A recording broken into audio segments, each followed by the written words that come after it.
Rule number one of negotiating. You never negotiate in real time. Okay, what that means is you're never saying, hey, I can get you 200,000, and they're like, nah, I want you to be at like 225,000. And you're like, can you like meet in the middle, right? We're not a bartering system, right? We're professionals. So everybody's like, Mike, how do I get somebody to like really sign a deal like quick?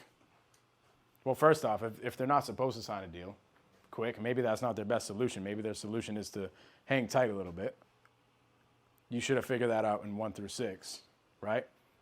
But if it is truly their best option to get rid of this thing ASAP, you have to let them know that, one, you are not the decision maker, okay?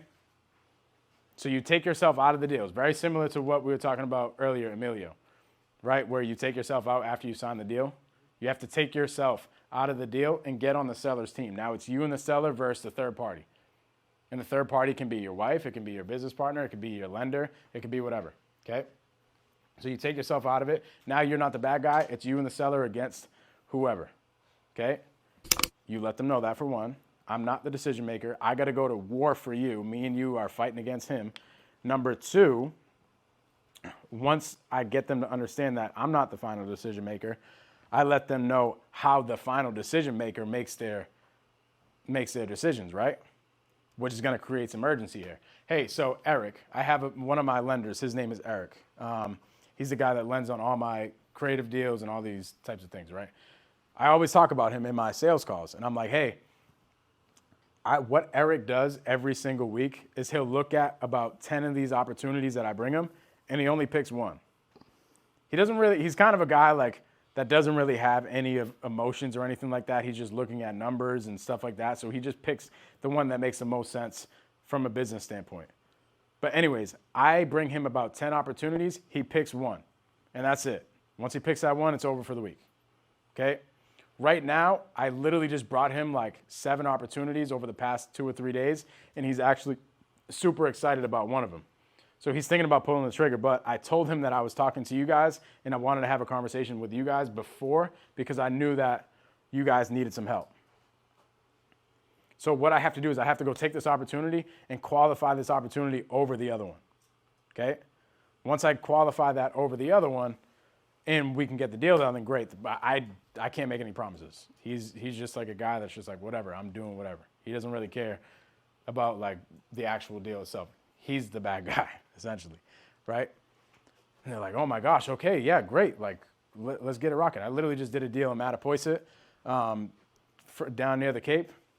That's what I was telling the seller, which was very true. I'm not even lying here. Like, this is very true. I was literally in the middle of I was about to buy a property in Brockton, and I told him that. I'm about to buy a property in Brockton with Eric. Eric will buy that deal in Brockton before he buys this one. So if you guys want to make the decision, then cool. I'll let Eric know, and we can get this thing rocking and rolling. They ended up getting their attorney involved, and we signed the contract. We got the deal. It was the biggest deal that we've ever done. Okay, so that's how you create urgency. So before you go ahead and get into the next step, you got to let them know, I am gonna like try my hardest for you. I'm going to war for you. I'm going to bat for you with my partner. Okay, I'm going to the last one. Now you negotiate and you close. Rule number one of negotiating. You never negotiate in real time. Okay, what that means is you're never saying, hey, I can get you 200,000, and they're like, nah, I want you to be at like 225,000. And you're like, can you like meet in the middle, right? We're not a bartering system, right? We're professionals. So when they tell us after we come in with the offer, and here's how the offer sounds, you hit them with good news, good news, good news. Hey, I got great news for you. I literally didn't think that this was gonna happen. I'm actually kind of excited. This is one of the first ones that I got done here in the past like couple weeks. Eric's been a stickler. So I am so excited. I got this thing approved for us. We're good to rock and roll. That's the first thing you hit them with. Second thing you hit them with is how you're gonna solve their problem. So the good news is I got it approved. Second good news is we can close in 30 days so that you don't get foreclosed on. Okay? And they're like, oh, great, cool. With that being said, Eric came back at $100,000. And then you simply just shut up and you don't say another word. I don't care if they're silent for 2 minutes, you literally don't say anything.